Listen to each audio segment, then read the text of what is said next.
Hey, what's up everybody? I'm here to do a VHS review, movie review if you will, on a movie that Nostalgia Critic claimed as one of his top 12 underrated nostalgia classics. And the one I'm talking about is, as you can see, is Tiny Toon Adventures, How I Spent My Vacation. Now, what some of you don't know about this, in case you want some background information, this movie, in case you don't know, but thanks to the internet you probably do know, but in case you don't, this movie was originally supposed to be released theatrically. That's right. Now if you got the DVD Season 1, Volume 1 set of Tiny Toons, you know that Tiny Toons was originally supposed to start out as a feature-length film, but it was scrapped after and turned into a series. Now this movie here, right here, this movie, and I'm pointing at, was originally supposed to be in theaters as well. But I guess, my only guess is, and I'm not sure if anybody else would agree with this, but my only guess on it, the reason it wasn't released in theaters, was not because of the animation. The animation was top-notch. It was TMS animation. And we've seen TMS animation in theaters before. But the reason it wasn't released, in my opinion, and I truly believe this, was because there were a lot of people that probably were working on this movie and getting ready to distribute it that said it would be better, it would work out better if it was on VHS directly. Because they probably saw what happened to some other animated franchises and series, I should say, animated series, cartoon series that ended up on the big screen. And they saw that at the time, because remember, this was released in the early 90s. So they probably saw that those movies that were released in theaters based on other animated cartoons, and you may know what cartoon series those are, they probably said to themselves they don't want to take the same chance, and let's just put it on video. Because they might have noticed that even though those animated feature films based on those cartoon series didn't do too well in theaters, that as soon as they arrived on VHS tape, and now DVD I should say, but back then VHS, they noticed a rise in sales. So they noticed how popular they were becoming.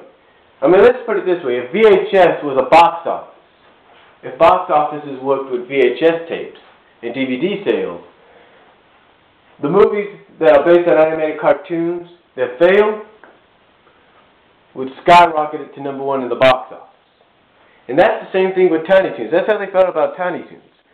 The fact that by releasing it directly onto VHS instead of in the theaters, it would skyrocket in the box office criteria. And it did. It was one of the most successful VHS releases they ever had. Now, in case some of you have never seen Tiny Toons, How I Spent My Vacation, I suggest you go and see it. You can find it online somewhere. You could probably find it on certain video sites, but I suggest you ever get a chance to see it, see this film. See it. Now, for some of you that have seen it, let's talk about it. Let me talk about it. Now, like I said, those who haven't seen it, you want to turn down the volume. You don't want to listen to this, because this is all spoilers. Well, mostly spoilers. Now, well, it's basically a hint of what the movie's like. Now, in How I Spent My Vacation, we have, I believe, 4, maybe 5 separate stories. That's right. We have a story, a side story with Buster and Babs, a side story with Plucky and Hampton and Hampton's family, a side story with Fifi. That's 3, right? A side story with Shirley and Foulmouth, and of course a side story with Elmira. So that's 5 side stories in one movie. And basically what the movie is doing is following all these characters during the summer break and seeing what they're doing. While with Buster and Babs, what turns out to be a normal water fight, which Buster starts with his super soaker, if you will, turns into a all flash flood around the United States, southern part of the United States, adventure. Basically, the water fight between Buster and Babs goes so far that Babs, she's the one that causes the flood by opening up the dam just so she can wet Buster, but then that fails. But anyway, because of that, they end up on a wet and wild adventure down the rapids into the southern part of the United States. Then we got Plucky, Hampton, and Hampton's family. Hampton and his family are planning to go to Happy World Land, which is basically a parody of Disneyland. And Plucky, who's always dreamed of going, does everything in the book, if you will, to try to go. He tries to stop Hampton and everything from going so he could try to go. He tries to stop them by being like some kind of a construction worker with a stop sign, but gets ran over for that. Twice. Then he finally uses the old pull the leg up and reveal a sexy lady leg, if you will, routine. And then that gets their attention. And finally the family, I guess being the Goody Two-Shoes family, says, okay, you can come along. And he goes along with them.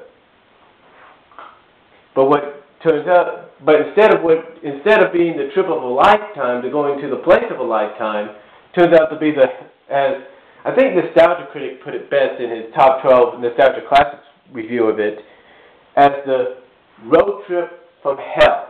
Well, basically where the family will not shut up about certain things, where the family does plays unusual games like Spot the Car, and go into a drive-in, like say a Sonic's drive-in, and instead of buying food, they end up only ordering water.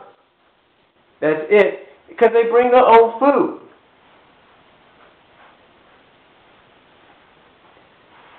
And then, of course, they're so naive that when they give a so-called young man, a hitchhiker, a ride, they're so naive they don't even realize, with the exception of Plucky, that this guy's a psychotic killer. That has a fetish, I guess you could say, for pork. Anyway, besides that, they do get to Happy World Land, and being the family that they are, thinking, nothing could be worse, and Plucky thinking nothing could be worse, thinking, oh, I'm finally at Happy World Land, nothing bad can happen. All they do is, get this, the road trip to Happy World Land was all for them to ride on the monorail. That's it. How ridiculous does that sound? Can you imagine going to Disneyland with your family's friends, with your friend's family, or with your family, and all you're doing is riding the monorail, and then your family says, okay, we had our fun, let's go. Ridiculous, huh? Well, anyway, Plucky survives that, and even survives the slideshow that he has to be put through. Then we have another story, which involves around Fifi.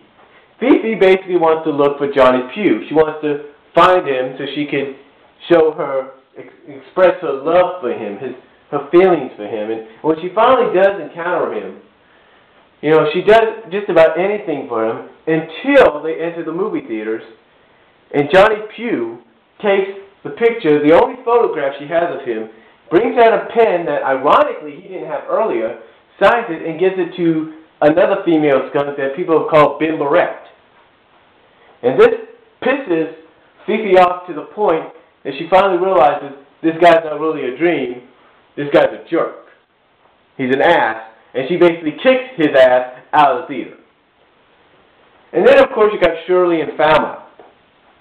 Falmouth is basically constantly bugging and begging Shirley, doing her little summer job thing she has about reading palms and psychics and all that, to go out with him until finally she agrees.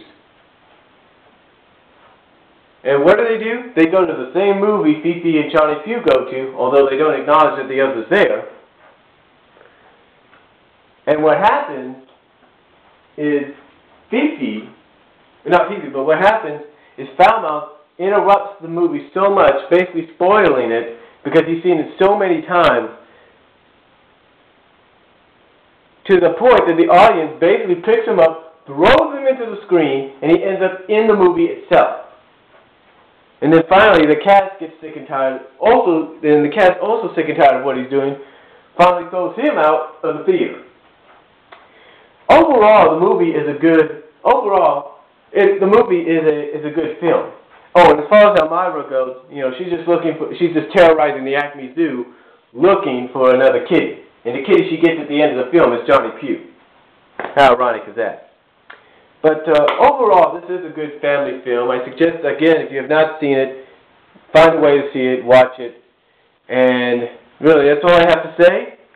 I give it a 10 out of 10 because it's a good feature film. Family fun, comedy, and all that. And that's all I have to say. And take care. Because I'm running out of time here.